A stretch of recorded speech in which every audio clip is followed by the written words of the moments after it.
While I busied myself with chores, a sharp voice pierced through the air from the direction of the venue. "Where's Emily?" My father-in-law's tone carried a hint of frustration. Deciding it best to acknowledge my father-in-law, I made my way towards the venue. However, before I could reach them, snippets of conversation reached my ears. My husband and mother-in-law were speaking, their voices tinged with amusement. "Oh, if you're referring to Emily, she's occupied with tasks behind the scenes. Don't concern yourself. After all, what else would a wife be good for?" I go by Emily, a 23-year-old navigating the daily grind in an office setting. My romantic ties lie with Steve, an acquaintance with whom my introduction was anything but ordinary. In a twist of fate, our paths crossed through proximity, Steve residing in the apartment adjacent to mine. One leisurely day off, the tranquility was disrupted by a jarring commotion from Steve's abode. Did that sound like a collision against the wall? I pondered, mindful of my own modest noise level, with the television murmuring softly in the background. Unease crept in as my thoughts veered towards scenarios of mishap or distress.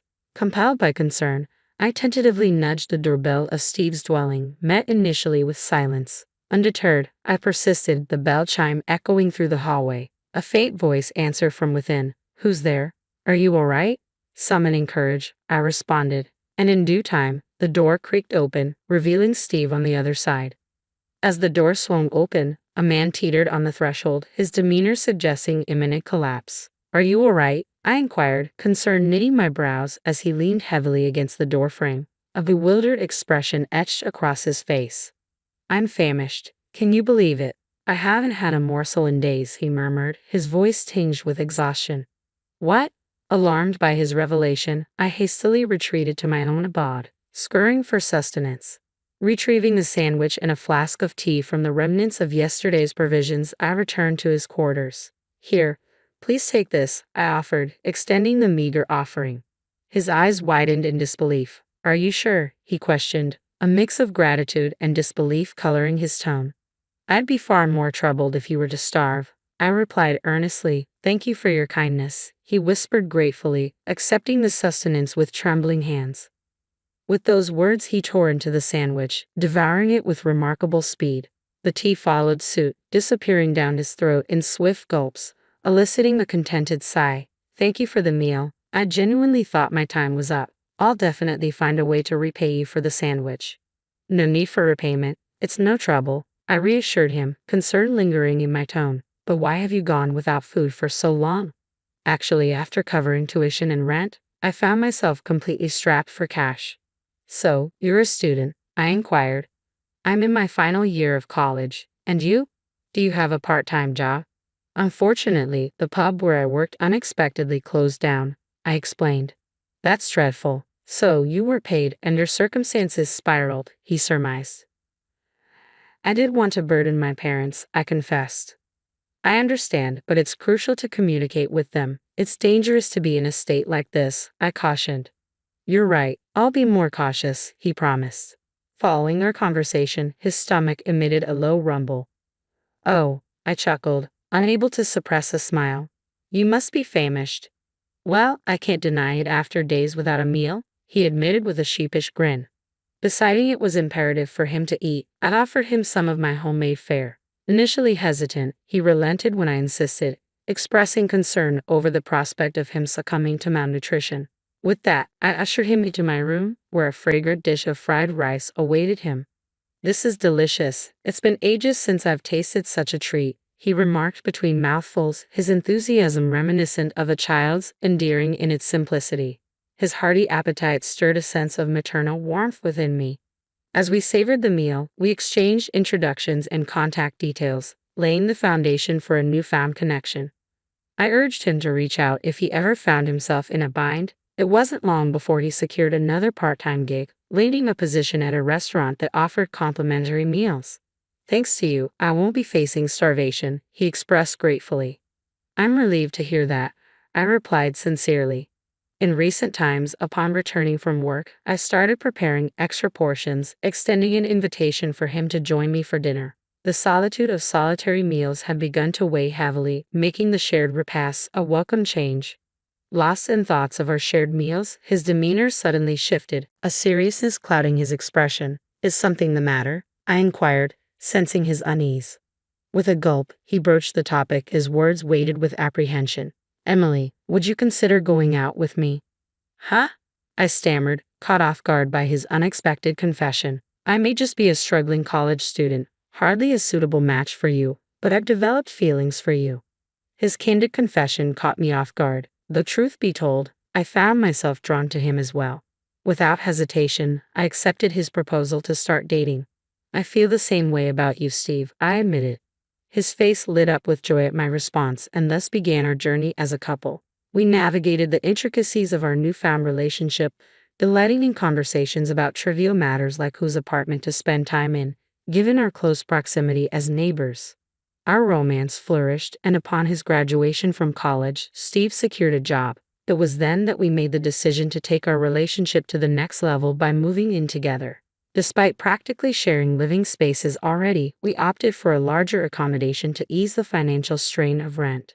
Our courtship persisted, culminating in marriage when I was 26 and Steve was 25. While our day-to-day routine remained largely unchanged post-wedding, one significant shift occurred: the emergence of Steve's mother as my mother-in-law. Previously, our interactions with her had been minimal. However, following our marriage, we found ourselves engaging with her more frequently.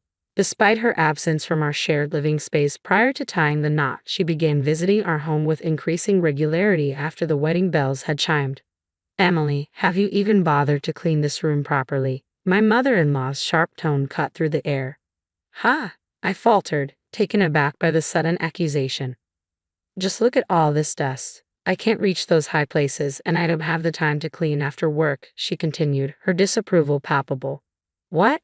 I'm not talking back, I'm just saying I can only do so much, I defended myself.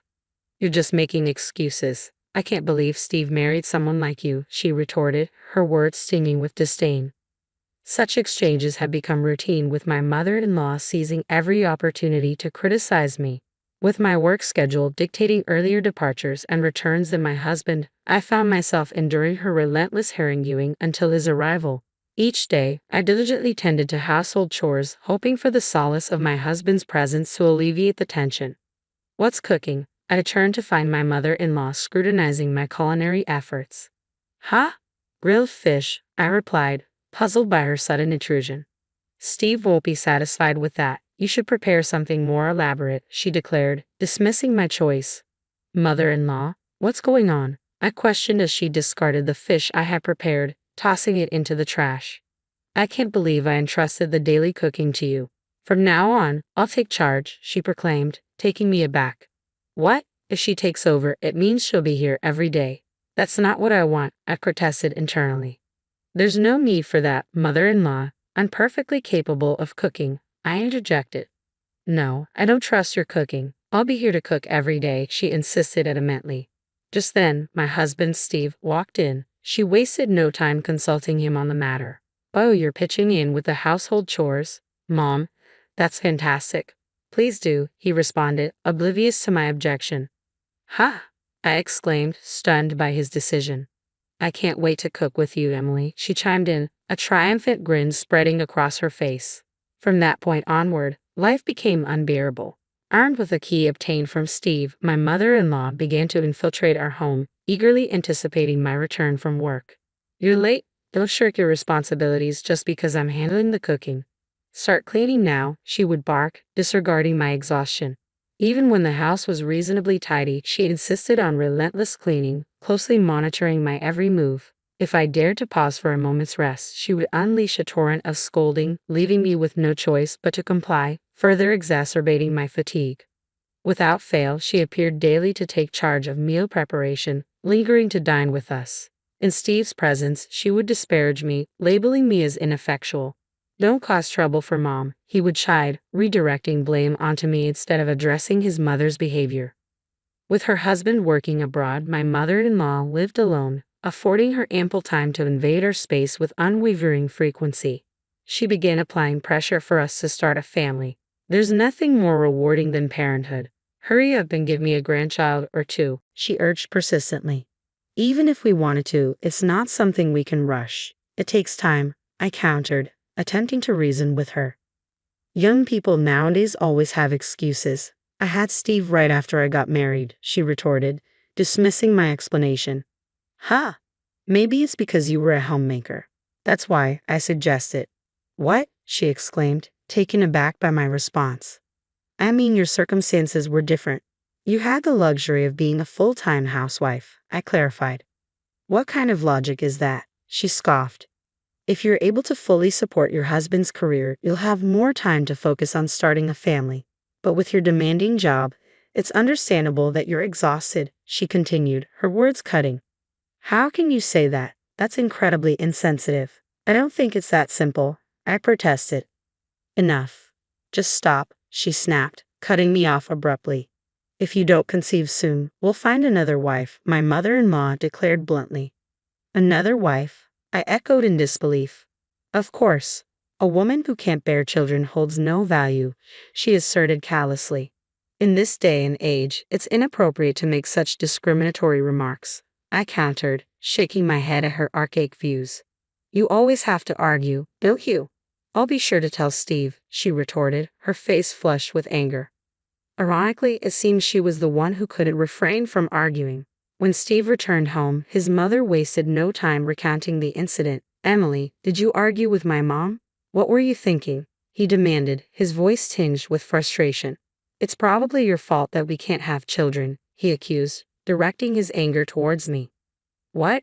Are you saying that too? There's no way it's my fault. What nonsense, I retorted, frustration simmering beneath the surface. My patience wore thin as my husband once again took his mother's side. Contemplating the possibility of divorce, I couldn't shake the feeling of being constantly undermined. However, amidst these tumultuous thoughts, tragedy struck with the passing of my husband's grandmother, who had been hospitalized. As preparations for the funeral commenced, I found myself torn. Despite contemplating divorce, attending the funeral was an obligation I couldn't ignore. Yet to my dismay, both my husband and his mother insisted that I stay out of sight. Don't come here, just stay in the back and handle the chores, they directed me. Feeling marginalized and disregarded, I resigned myself to the menial tasks of preparing tea and tending to household chores in the background. Amidst the somber atmosphere of the funeral, I resolved to leave my husband once the ordeal was over. As I went about my chores, the sound of raised voices echoed from the gathering area. Why isn't Emily here?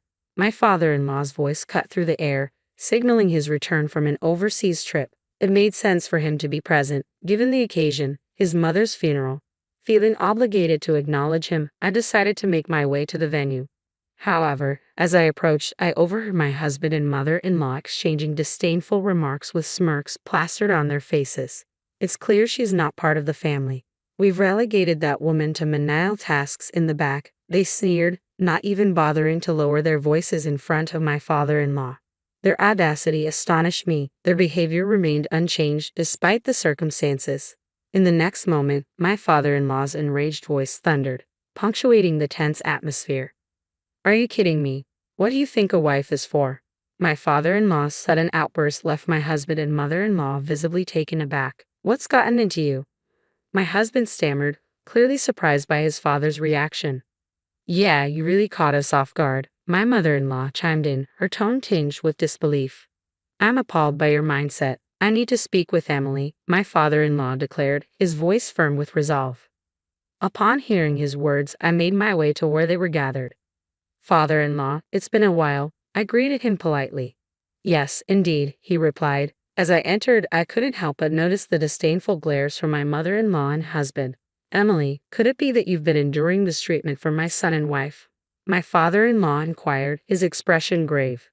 Yes, she's been coming to our home almost every day to criticize me, and Steve has been joining in to blame me, I confess, feeling a weight lift off my shoulders as I spoke the truth. As I spoke, my father-in-law's gaze turned stern as he directed his ire towards his wife and son. You two are despicable. Have you no shame? He chastised them. What's happening? My husband interjected, his confusion palpable. However, his father disregarded him, focusing his attention on me. You two are truly beyond redemption, he lamented, shaking his head in disappointment. Turning to me, my father-in-law posed a question. Emily, what do you think?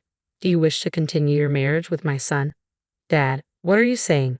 My husband protested, his voice tinged with panic. Ignoring his outbursts, I met my father-in-law's gaze and spoke firmly. I want a divorce. Emily, are you serious? My husband's voice wavered with disbelief.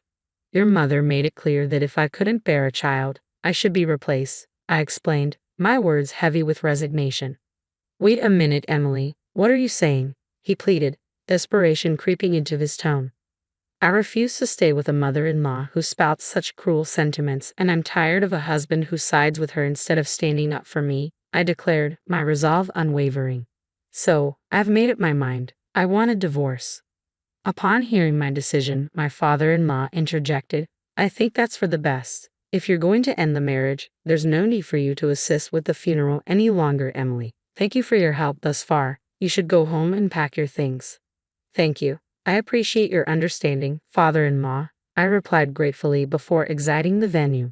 The color drained from my husband and mother-in-law's faces as her words echoed throughout the room, heard by all the gathered relatives. News of their mistreatment towards me spread swiftly, casting a chilly shadow over their reputations. Following the revelation, aided by my father-in-law's support, I proceeded with the formal divorce for my husband. It appeared that the incident had left such a deep impression on my father-in-law that he also chose to end his marriage with my mother-in-law. Left abandoned by my father-in-law, my mother-in-law found herself with nowhere to turn. Desperate, she sought refuge at my ex-husband's doorstep. However, thus far, I've been shouldering the majority of the living expenses. If my ex-husband and mother-in-law continue their spending habits on food and other miscellaneous items as they always have, their finances will undoubtedly dwindle. Considering my ex-husband's lack of savings, rumors suggest they're struggling to make ends meet. But frankly, it's no longer my concern, so I'm not overly bothered by their financial woes. Meanwhile, I've settled into my own single-person apartment and am relishing the freedom of my solitary life. I recently adopted a cat, so I don't foresee dating being a priority for me anytime soon.